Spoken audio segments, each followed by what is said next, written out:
बिस्मिल्लाहिर्रहमानिर्रहीम। अस्सलाम वालेकुम नाज़रीन, आपको एक दफ़ा फिर अपने इस यूट्यूब चैनल पर खुश आमदीद कहता हूँ।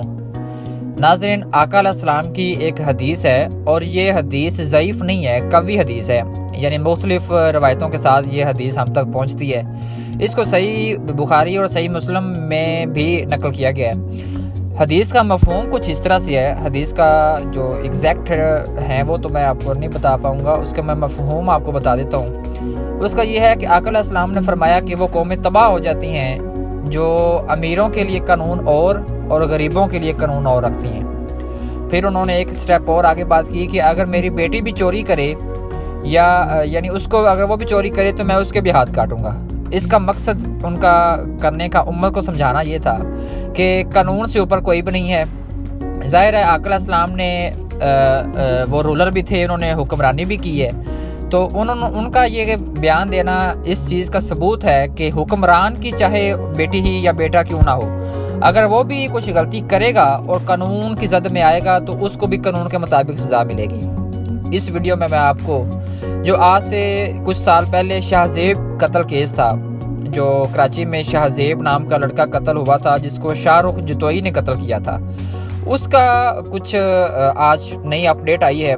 उस बारे में मैं चाहता हूँ कि डिस्कस करूँ। ये केस बड़ी देर चला और इसमें चीफ जस्टिस आकब निसार भी कुछ इस तरीके से रोनमा हुए हमारे सामने कि उन्होंने शाहरुख जतोई के कमरे का विज़िट किया। जब उन्होंने विज़िट किया तो उसको एलईडी और उसका रहन सहन प्रॉपर एक लग्जरी जैसे वो अपने घर में रह रहा हो, तो उस वक़्त उन्होंने शाहरुख जतोई को और उस वक़्त के मुतलका अहलकार थे उनको कहा कि इनके कमरे से ये चीज़ें हटाई जाएँ, ये मुजरम है, ये चले मुजरम नहीं तो मुल्ज़म है, इस पे एक मर्डर का जो है वो इल्ज़ाम लगा हुआ है, इसको आप इतनी लग्जरी ज़िंदगी जेल में रहते हुए कैसे दे सकते हैं। तो उस वक़्त शाहरुख जतोई जो है वो साइड पे खड़ा हंस रहा था। उसकी मुस्कुराहट से ये लगता था कि ये चीफ जस्टिस होगा, लेकिन मैं इसको नहीं मानता और मैं इसके कहने के बावजूद ये चीज़ें ऐसी रहेंगी। आज सुप्रीम कोर्ट ऑफ पाकिस्तान ने, उसके जो जजेस थे, उन्होंने ये फैसला दिया। उसके जब वो कत्ल हुआ तो इनको लोगों को गिरफ्तार किया गया, जिसमें शाहरुख जतोई, इसके कुछ वो एक तालपोर लड़का है और इस तरीके से और लड़कों को गिरफ्तार किया गया। उन्होंने सिंध हाई कोर्ट ने ये कहा कि इन लड़कों ने ही मर्डर किया है और उनको ये कसूरवार करार दे दिया गया। इन लड़कों ने, ज़ाहिर है हमारे यहाँ एक सिस्टम है कि अगर आपका सेशन कोर्ट से आपकी बेल रिजेक्ट होती है तो आप हाई कोर्ट में जाते हैं, हाई कोर्ट से रिजेक्ट होती है तो आपके पास सुप्रीम कोर्ट में जाने की ऑप्शन भी होती है। इन लड़कों ने सुप्रीम कोर्ट के अंदर अपनी जो है वो दरख्वास्त दायर कर दी और वो केस चलता रहा और अब आज ये फैसला सुप्रीम कोर्ट से की तरफ से या कल सुना दिया गया है कि ये तमाम लोगों को बरी किया जाता है और जिसमें मेन किरदार जो है, मरकज़ी किरदार, वो शाहरुख जतोई का था।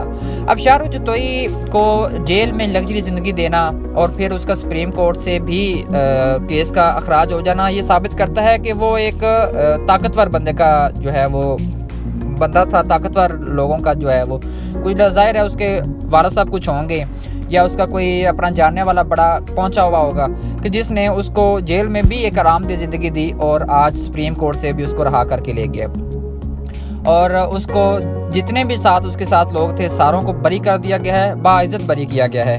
अब आप खुद ही देख लें कि एक अदालत जो आपके एक मुल्ज़म को मुजरम करार देती है और उसको सज़ाए मौत देती है, दूसरा आपकी अदालत और जिसको चाहिए कि आपको मुकम्मल फेयर एंड फ्री जो है वो अपना फैसले करे, वो अदालत अपने ही अदालत के किए गए फैसले को गलत करार देते हुए, एक सारी दुनिया को पता है कि वहाँ क्या हुआ था, उसको जो है वो आज बाइज्जत बरी कर दिया गया। इसी तरह का एक केस आपने उज़ैर बलोच का देखा था, जिसमें एक कराची में फैक्ट्री को आग लगा दी गई थी।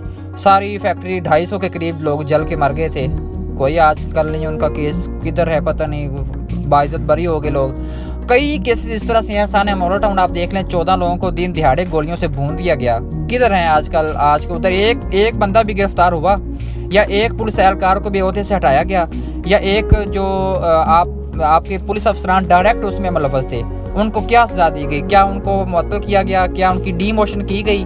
बल्कि उनको प्रमोट किया गया। जब इनकी दोबारा हुकूमत आई पंजाब में तो उनको प्रमोशंस दी गई और उनको सेक्रेटरी अपने, यानी जब पंजाब में हमजा शहबाज की आई थी हुकूमत थोड़ी देर के लिए, तो उसको जो उस वक्त के यानी हेड थे उस ऑपरेशन के, उनको अपने करीब करने के लिए अपना सेक्रेटरी या अपना कुछ बड़ा करीबी जो है उनको साथ उनको ओहदा दे दिया गया। तो पाकिस्तान में भाईजान कानून किसी का नहीं है। ये वही सीन है कि जिसका डंडा उसी की भैंस, इस तरह का एक मुहावरा है।